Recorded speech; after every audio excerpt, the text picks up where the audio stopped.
নবীজির সামনে যখন গোশত আনা হলো, খাসি বা দুম্বার সামনের পা যখন আনা হলো, হুজুর আকরাম সাল্লাল্লাহু আলাইহি ওয়াসাল্লাম সামনের পায়ের গোশত বা সিনার গোশত বড় বেশি পছন্দ করতেন, বলি সুবহানাল্লাহ। নবীজি আমার গোশতটা কামড় দিয়ে খেলেন। খেতে খেতে তিনি বললেন, রে আমার সাহাবীরা, তোমরা শোনো, আনা সাইয়্যিদুন নাসি ইয়াউমাল কিয়ামা, হাসরের ময়দানে আমি রাসূল, আমি মুহাম্মদ সমস্ত মানুষের নেতা হব, বলে সুবহানাল্লাহ। কেমন করে তোমরা কি জানো? হাসরের ময়দান যখন কায়েম হয়ে যাবে, নবীজি আমার বলতেছেন, হাসরের ময়দান যখন কায়েম হয়ে যাবে, হাসরের ময়দানটা হবে একেবারে সমতল সমান। সেইখানে একজন আহ্বানকারী থাকবে, সে ডাকতে থাকবে, তার আহ্বান সবাই শুনতে পারবে এবং হাসরের ময়দানটা এত সমান হবে যে আহ্বানকারী ডাকবে, আহ্বান করতে থাকবে, তাকে সবাই হাসরের এক প্রান্ত থেকে অপর প্রান্তের সমস্ত মানুষ তাকে দেখতে পাবে, বলে সুবহানাল্লাহ। বিশাল হাসরের ময়দান, বিশাল বড় হবে, সমতল হবে, কোথাও উঁচু নিচু থাকবে না।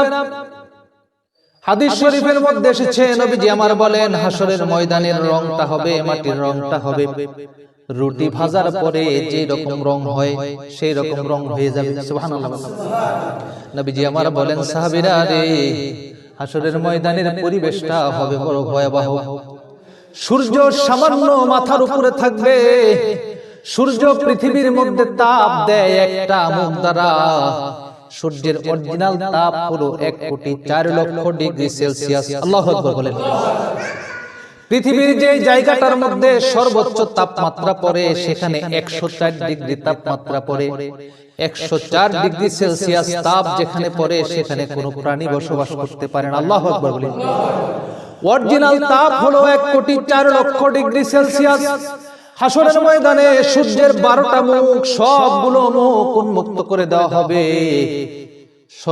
সবগুলো মুখ যখন উন্মুক্ত করে দেওয়া হবে, খুলে দেওয়া হবে, সেইখানে সূর্যের তাপ হবে 12,48,00,000 ডিগ্রি সেলসিয়াস। আল্লাহু আকবার বলি। এত বেশি সূর্যের তাপ হবে, সূর্যটা এখন লক্ষ লক্ষ মাইল উপরে। হাসরের ময়দানে সূর্যটা খুব কাছাকাছি থাকবে। নবীজি আমার বলেন, এমন ভয়াবহ পরিস্থিতিতে মানুষগুলো সবাই পেরেশান হয়ে যাবে, ক্লান্ত হয়ে যাবে, কষ্টের মধ্যে থাকবে, কষ্টের কোনো সীমা থাকবে না। মানুষগুলো দিক বিদিক ছোটাছুটি করতে থাকবে। বিচার কাজ তখনো শুরু হয় নাই। নবীজি আমার কেমন করে হাসরের ময়দানে আমার আদম সন্তানদের মধ্যে নেতা হবেন, সমস্ত মানুষের নেতা হবেন, রাসূলুল্লাহ তার জবান মুবারকে বর্ণনা দিচ্ছেন। এমন পরিস্থিতিতে মানুষ যখন হন্যে হয়ে খুঁজতে থাকবে, ছুটতে থাকবে, মানুষগুলো ডাকাডাকি করতে থাকবে, ও মানুষ সকল, তোমরা কি দেখতে পাচ্ছ না কি ভয়াবহ পরিবেশ, কি ভয়ঙ্কর পরিস্থিতি, কি ভয়াবহ পরিবেশ। সূর্যের তাপ সহ্য করা যাচ্ছে না, নিচের মাটিগুলো গরম। এই কষ্টের মধ্যে তোমাদের মধ্যে কি কেউ নাই আল্লাহ পাকের দরবারে সুপারিশ করতে পারে? বিচার কাজ যেন শুরু করে দেন, আমরা যেন এই অবস্থা থেকে পরিত্রাণ পাই। অন্য একদল মানুষ ডাক দিয়ে বলবে, চলো যাই, আজকের এই দিনে আমরা হযরত আদমের কাছে যাই, হযরত আদমকে গিয়ে বলি তিনি যেন রবের কাছে আমাদের জন্য সুপারিশ করেন, আমরা যেন এই ভয়ঙ্কর পরিস্থিতি থেকে, কষ্ট থেকে আমরা যেন মুক্তি পাই। কিতাবের মধ্যে এসেছে, হাসরের ময়দানের পরিবেশটা এমন হবে, আমল অনুসারে কোন কোন মানুষের পায়ের পাতা কারো হাঁটু পর্যন্ত, কারো কোমর পর্যন্ত, কারো বুক পর্যন্ত, কারো ভাই কানের ছিদ্র, এই কান পর্যন্ত ঘামে ডুবে যাবে। আল্লাহু আকবার বলি। এমন ভয়ঙ্কর পরিস্থিতি হবে। এবার মানুষগুলো বলবে, চলো যাই, হযরত আদম আলাইহিস সালামের কাছে। দৌড়ে যাবে হযরত আদমের কাছে, ডাক দিয়ে বলবে, ও আদম, আপনি আল্লাহ পাকের সৃষ্টি, প্রথম মানুষ। আল্লাহ পাক রব্বুল আলামিন আপনাকে নিজ হাতে কুদরতি হাতে সৃষ্টি করেছে। আপনাকে বিশেষ মর্যাদা দেওয়া হয়েছে, আপনাকে সমস্ত জিনিসের নাম শিক্ষা দেওয়া হয়েছে। ফেরেশতাদেরকে নির্দেশ করা হয়েছিল আপনাকে সিজদা করার জন্য, তারা আপনাকে সিজদা করেছে। আল্লাহ পাক আপনাকে জান্নাতে থাকতে দিয়েছিলেন, আপনাকে বিশেষ মর্যাদা দিয়েছিলেন। আপনি কি দেখতে পাচ্ছেন না আজকে কত ভয়ঙ্কর পরিস্থিতির মধ্যে আমরা পড়েছি? ও আল্লাহর নবী আদম, আপনি যান রবের কাছে গিয়ে আমাদের জন্য সুপারিশ করুন। মহান রব যেন আমাদের প্রতি দয়া করেন, আমাদেরকে এই অবস্থা থেকে পরিত্রাণ দেন। হযরতে আদম ডাক দিয়ে বলবে, হাসরবাসীরা রে, তোমরা শোনো, আল্লাহ পাক রব্বুল আলামিন আমাকে নিষিদ্ধ গাছের নিকটে যেতে বলেছিলেন, কিন্তু আমি আল্লাহ পাকের নিষেধ অমান্য করে আমি নিষিদ্ধ গাছের নিকটে গিয়েছি। আমি অপরাধী, আমি লজ্জিত। আল্লাহ পাক রব্বুল আলামিন আজকে এত বেশি রাগান্বিত, এত বেশি ক্রোধান্বিত, আজকের পূর্বে তিনি কোনোদিন এত বেশি রাগান্বিত হন নাই। আজকের পরে আর কোনোদিন এত বেশি রাগান্বিত হবে না। না না না, আজকে আমার দ্বারা সম্ভব নয়, আমি আল্লাহ পাকের কাছে সুপারিশ করতে পারবো না। হযরতে আদম নাফসি নাফসি নাফসি নাফসি বলতে থাকবে। হযরতে আদম ডাক দিয়ে বলবে, তোমরা যাও নূহ আলাইহিস সালামের কাছে যাও, নূহ নবীর কাছে যাও। এবার হাসরবাসীরা দৌড়াবে। কোথায়? নূহ আলাইহিস সালাম দৌড়াবে। দৌড়াতে দৌড়াতে হাসরের ময়দানে হযরত নূহ আলাইহিস সালামের কাছে যাবে। ডাক দিয়ে বলবে, ও আল্লাহর নবী নূহ, আপনি মানব জাতির নিকট সর্বপ্রথম রাসূল। আপনাকে আল্লাহ পাক বলেছে আবদান শাকুরা, কৃতজ্ঞ বান্দা। হাসরের ময়দানের এই ভয়ঙ্কর পরিস্থিতিকে আপনি দেখতে পাচ্ছেন না? কষ্ট আমরা সহ্য করতে পারছি না। আল্লাহ পাকের দরবারে আপনি আমাদের জন্য সুপারিশ করুন। হযরত নূহ আলাইহিস সালাম ডাক দিয়ে বলবে, আমার জন্য একটা বিশেষ দোয়া ছিল, আমি আমার কওমের ব্যাপারে সেই দোয়াটা করে ফেলেছি এবং আল্লাহ পাকের দরবারে কবুল হয়ে গেছে। না না না, আল্লাহ পাক আজকে এত বেশি গুসা করেছেন, এত বেশি রাগ করেছেন।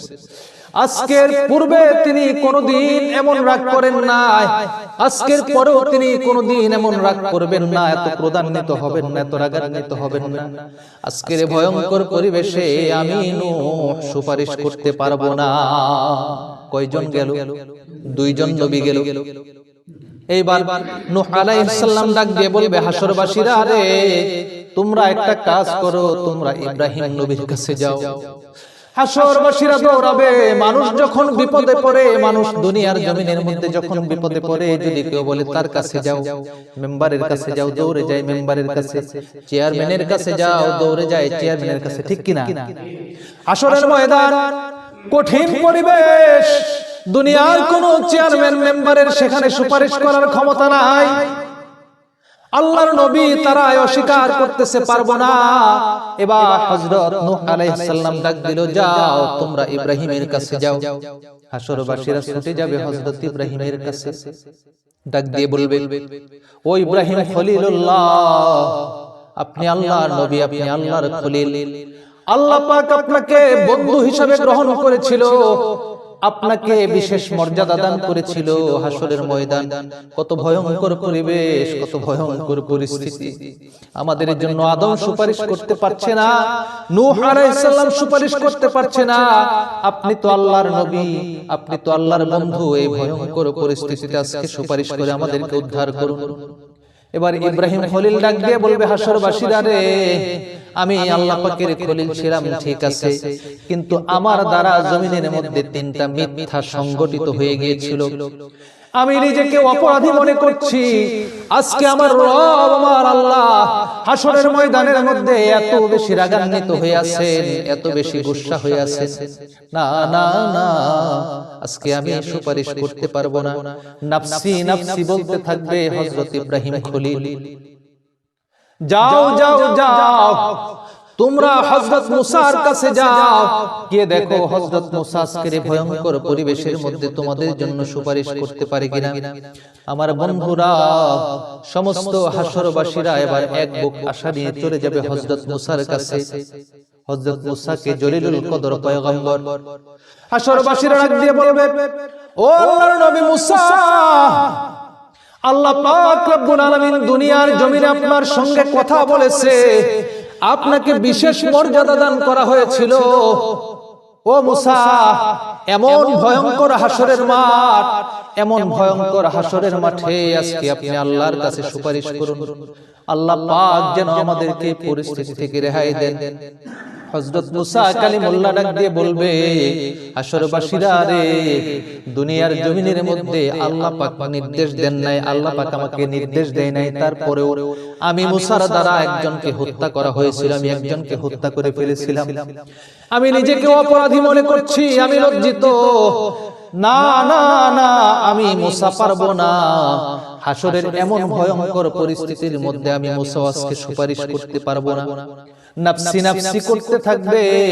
হযরত মুসা এবার ডাক দিয়ে বলবে, ও হাসরবাসীরা, তোমরা একটা কাজ করো, তোমরা যাও হযরত ঈসার কাছে চলে যাও, দেখো ঈসা তোমাদের জন্য সুপারিশের কোনো ব্যবস্থা করতে পারে কিনা। আমার বন্ধুরা, ভয়ঙ্কর পরিবেশ, ভয়ঙ্কর পরিস্থিতি, সূর্যের তাপ মগজ গলে গলে পড়বে, যেখানে দুনিয়ার জমিনে সামান্য তাপ সহ্য করা যায় না,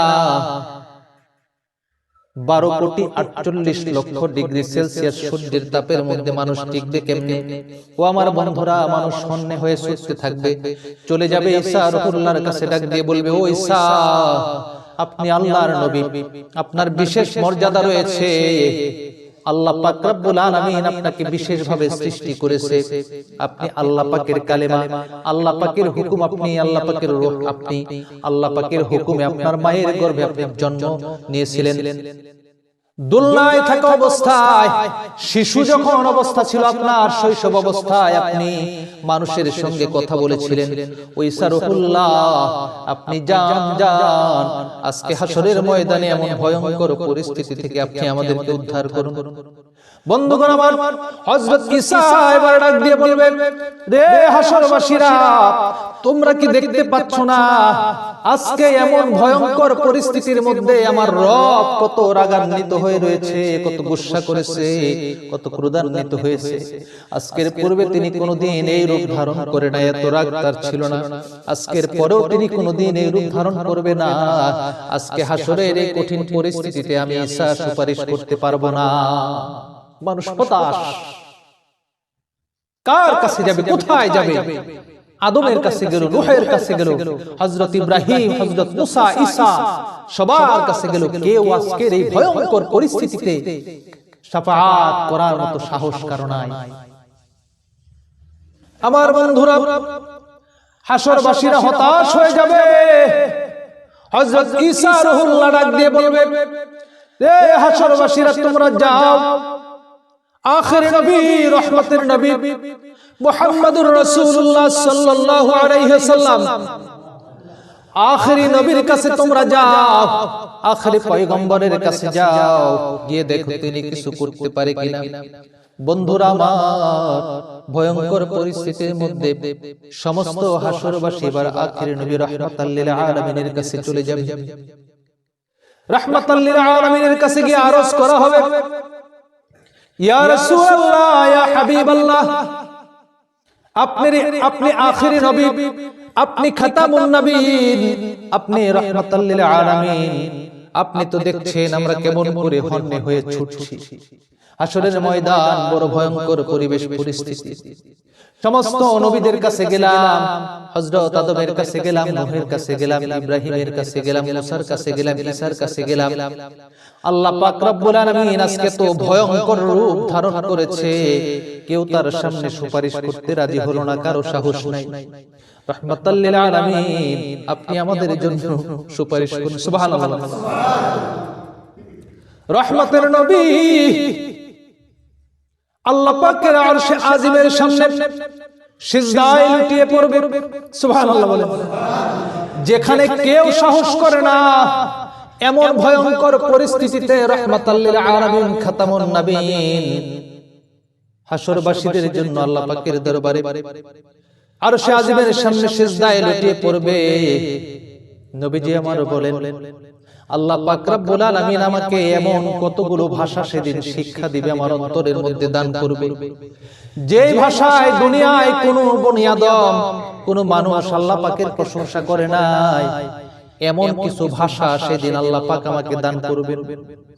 আমি সিজদারত অবস্থায় ওই সমস্ত ভাষাগুলো দিয়ে আমি আমার রবের প্রশংসা করব, আমার আল্লাহর প্রশংসা করব, আমার আল্লাহর গুণগান করতে থাকবো, সিজদায় পড়ে থাকবো। আমার রব, আমার আল্লাহ, আমার মালিক যতক্ষণ চাইবে আমি হাসরবাসীদের জন্য, মানুষের জন্য ততক্ষণ সিজদায় পড়ে থাকবো। আমি মুহাম্মদ ততক্ষণ সিজদায় পড়ে থাকবো। আমার রব যখন চাইবেন আমি তখন সিজদা থেকে মাথা উত্তোলন করব। আমার রব ডাক দিবেন, ইয়া মুহাম্মদ উরফাউ রাসাকা, হে মুহাম্মদ আপনি আপনার মাথা উঠান। সুবহানাল্লাহ বলেন। সালতু উতা ওয়াশফা তুশফা, ও মুহাম্মদ আপনি আপনার মাথা উঠান, আপনি আজকে হাসরের ময়দানে আপনি আমার কাছে চান, কি চাইবেন আমি আল্লাহ আপনার চাওয়া পূরণ করব। সুবহানাল্লাহ। ওয়াশফাউ তুশফা, আপনি শাফাআত করেন, আপনি সুপারিশ করেন, আপনার সুপারিশ গ্রহণ করা হবে। সুবহানাল্লাহ বলেন। নবীজি আমার বলেন, আল্লাহ পাক যখন ডাক দিয়ে বলবেন, আমাকে যখন আশ্বস্ত করবে, এমন ভয়ঙ্কর পরিস্থিতির মধ্যে আমি রাসূল কি করব? ফা আরফাউ রাসি, আমি আমার মাথাটা উত্তোলন করব। ফা আকুলু, অতঃপর বলবো, উম্মতি ইয়া রাব্বি, উম্মতি ইয়া রাব্বি, উম্মতি ইয়া রাব্বি।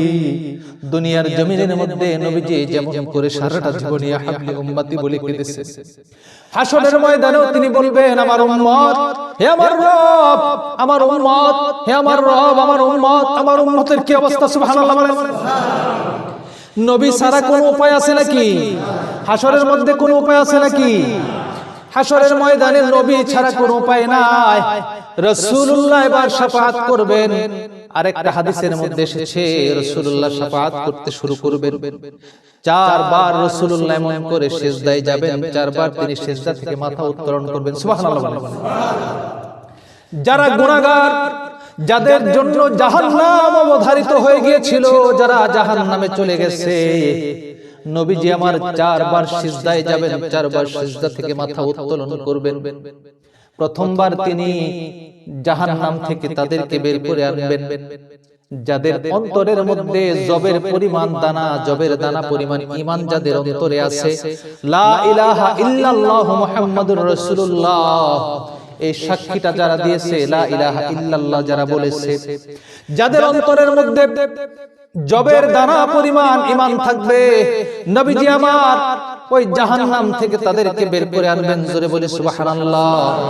দুই নাম্বার, নবীজি আমার এইবার তাদেরকে বের করে আনবেন যাদের অন্তরের মধ্যে গমের দানা পরিমাণ ঈমান আছে, যাদের জন্য জাহান্নাম অবধারিত, যারা জাহান্নামী হয়ে গেছে কিন্তু ঈমান আছে, তারা গুনাহগার। এইবার রাসূলুল্লাহ তাদেরকে দ্বিতীয়বার তাদেরকে বের করে আনবেন, বলি সুবহানাল্লাহ। তৃতীয়বার নবীজি আমার তার উম্মতের জন্য কত দরদ, কত মায়া তার, সুবহানাল্লাহ বলি।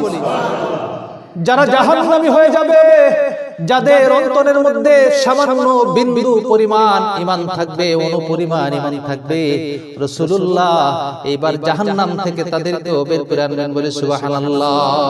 সাল্লাল্লাহু আলা মুহাম্মাদ সাল্লাল্লাহু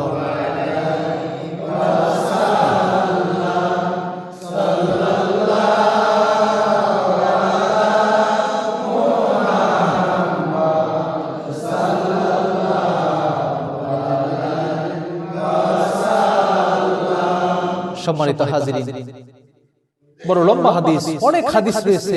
হাসরের ময়দানে রাসূলুল্লাহকে যে বলা হলো, আসা আইয়া বাসাকা রাব্বুকা মাকামান মাহমুদা, হাবিব আপনাকে মাকামে মাহমুদ দান করা হবে। হাসরের ময়দানে রাসূলুল্লাহর মর্যাদা এত বেশি পরিমাণ হবে, সেখানে তার কোনো প্রতিদ্বন্দ্বী থাকবে না, বলে সুবহানাল্লাহ। কেউ বিরোধিতা করার মতো কেউ থাকবে না। দুনিয়াতে তো বিরোধী আছে না নাই? রাসূলুল্লাহর দুশমন আছে না নাই? আগে ছিল কিনা, এখন আছে কিনা, ভবিষ্যতে থাকবে কিনা? থাকবে। কিন্তু হাসরের ময়দান, সেখানে নবীজির মর্যাদা এত বেশি হবে, কেউ বিরোধিতা করার মতো থাকবে না, প্রতিদ্বন্দ্বী করার মতো কেউ থাকবে না।